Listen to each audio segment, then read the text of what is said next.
Hello and welcome back. Today is going to be a bit of a rundown of how I set up my month in my bullet journal. I've been doing this for a wee while. I'll leave the last video I did. You can find the link in the corner, as always. Now, I keep mine really simple. I'm not particularly arty or gifted in that fashion, or I just don't spend the time practicing, whatever. But I do tend to just use biros and different coloured pens and washi tape if I fancy making it pretty. But generally I just keep it super simple. Mine is more about function over form. And me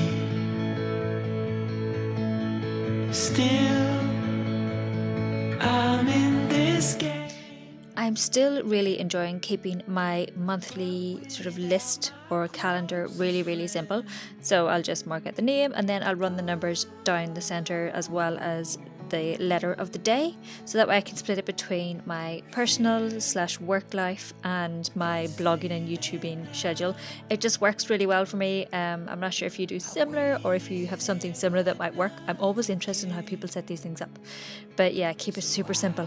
And of course I always refer back to the previous one when I'm laying it out, because nobody can remember the number of squares each month, people.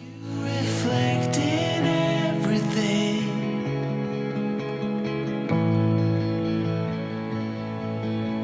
It's shining through. So the page opposite, I've started to keep a budget tracker on that page, simply because I used to have stats here and record like my various monthly stats for my blog and my YouTube and all that kind of stuff. But I just find it easier. I keep a spreadsheet and then I can use the numbers more efficiently and in a way that works better for me. And to be honest, it was sometimes a bit depressing to have them in the book, because some months it'd be brilliant, other months not so much, and it was just nah, not for me. So and I use it as a budget tracker. And of course you have to add the little flags, and St. Patrick's Day is in March and I'm Irish, so gotta add that in there because, you know, stuff. But yeah, so I've decided to start using it as a budget tracker, so my income and my outgoings. I've also switched back to using a pencil just to set these up, because the amount of times I've marked the wrong dots and got confused, it's just not the way forward. So I'll just have a tiny box at the top, that will be my income, and then a larger section down the bottom. So that's going to be all the bills I have to pay off and things like that. I gradually set these things up because I undoubtedly forget to fill in some column or do something, so I try and get the layout as best as possible and add in as many of the things as I can remember, and then I'll go back when I'm sitting in front of my computer and add anything else in. But this is just wee examples to show you how I set things up.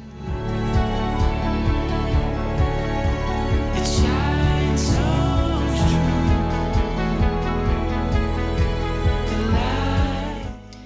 Now, I have decided to go with more of a blogging and YouTubing ideas page. This is going to be per month or every 2 weeks depending. I did used to have this as a sort of, I'd have a random catch-all page or two for everything, and that wasn't particularly efficient or useful and a bit of a faff in the end, so I used to do it that way, you would have seen in the previous video. But I decided to go back to just one page for everything. So it's all there in one place, and I can just refer to that for the month. Now I'm going in with the washi tape, you'll see, and I got a bit excited and it looks a bit of a mess, but you know what, it's no big deal. It's only a bit of fun, and it's just to add a bit of colour and to brighten it and make me smile whenever I look at the page.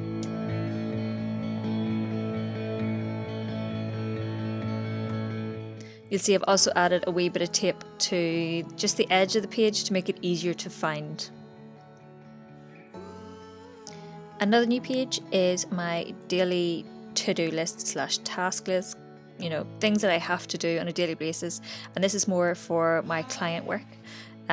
So I use, you'll see there, a Bic pen, and it's one of the multicoloured ones. So I use a different colour for each client, and I just have certain tasks I have to knock down each day, so it helps me schedule my day just to have like a list I refer to on a regular basis when I'm setting up my day of things I have to knock down, as well as any additional tasks or anything new, or you know yourself, there's always going to be something. So I set it up for my 2 clients, and I add a bit at the bottom for me as well.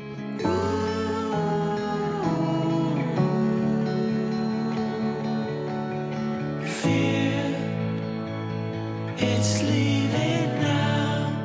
I've just gone back over to the blog and YouTube page just so you can see an example of what I am going to include whenever I have an idea I need to deal with. So that could be a list of work that has to be done. In this case, I've kept it quite brief because I'm referring to this video. But I'd also in future include the shots I need to get and things like that, as well as the tasks like editing the video, editing the photos, writing the blog post, scheduling social, all the kind of jazz that's involved in creating videos and blog posts. Now for the weekly layout. I am just putting the date in the top corner just so I know what it is for the week. And I've actually switched to doing a horizontal layout rather than vertical. So I used to do vertical columns across, and now I just do horizontal boxes for each day, and then I join Saturday and Sunday together. This just works better for me. I no longer record my exercise or my water or anything like that in here. That all goes in my Fitbit now, so I don't need to have another visual reminder of it. It's all in my Fitbit, so I just stick with putting on my tasks and my to-dos and things like that in my weekly spread. You'll also notice the use of the eraser there. Yep, I definitely need the pencil when I'm setting this stuff up, people. Dreams turns into ashes, but here you are still in my arms. It's shining through the light in you. It's shining through the light in you. It's So, other boxes on the page. I have a remember for next week box. That's just a wee box down the bottom for any wee notes or things that might pop up and I need to keep a note of them somewhere. They go in there and then I reference them in future. And then my big box. This is my to-do list for the week. So it may not be specific to a day, but it has to get done and it needs to be remembered. So it goes in there. So my weekly sort of spread, I use the days for any appointments or any tasks I have to have done on a specific day. So that could be a newsletter has to go out, or I have an appointment at the doctor, or wherever the thing might be is specific to a day. Everything else goes in the general to-do and I tick it off or add it to my daily to-do list as and when. You'll notice as well I'm going back to that big pen and I'm using the colour for each client. So for example, client 1 is green and I'm going to use that for any task that I have to do for them that week. Makes loads of sense. That will also carry through to each daily list that I create. I will write out everything I need to do for that client in that colour. So it makes it easy to know that I've done everything I need to, and it's just easier for my head and it adds a wee bit of colour if I need it. the ocean called for you and me. Still, I'm in this game, but without my closest friend.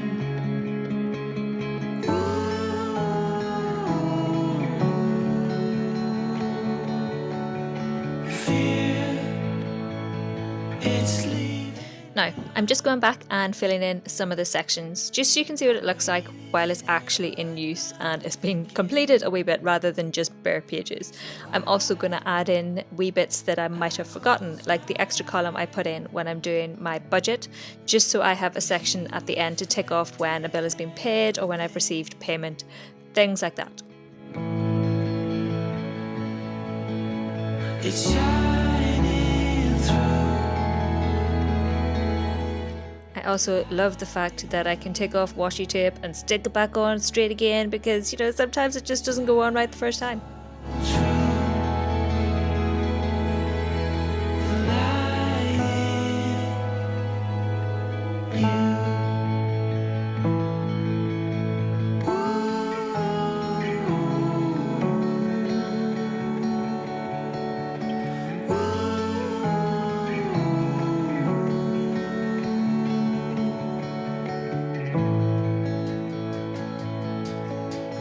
Free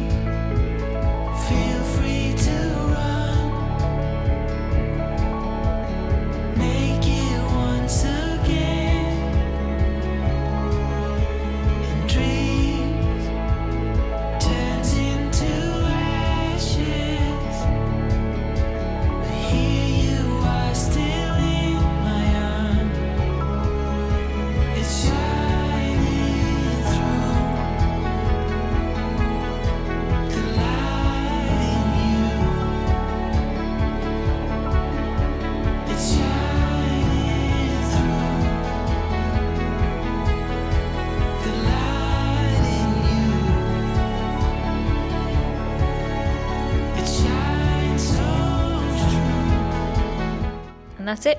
That's how I set up my month, my spread, my ideas and daily tasks, my weekly spread, and then of course my daily list. That's it. Thanks for watching. See you in the next video.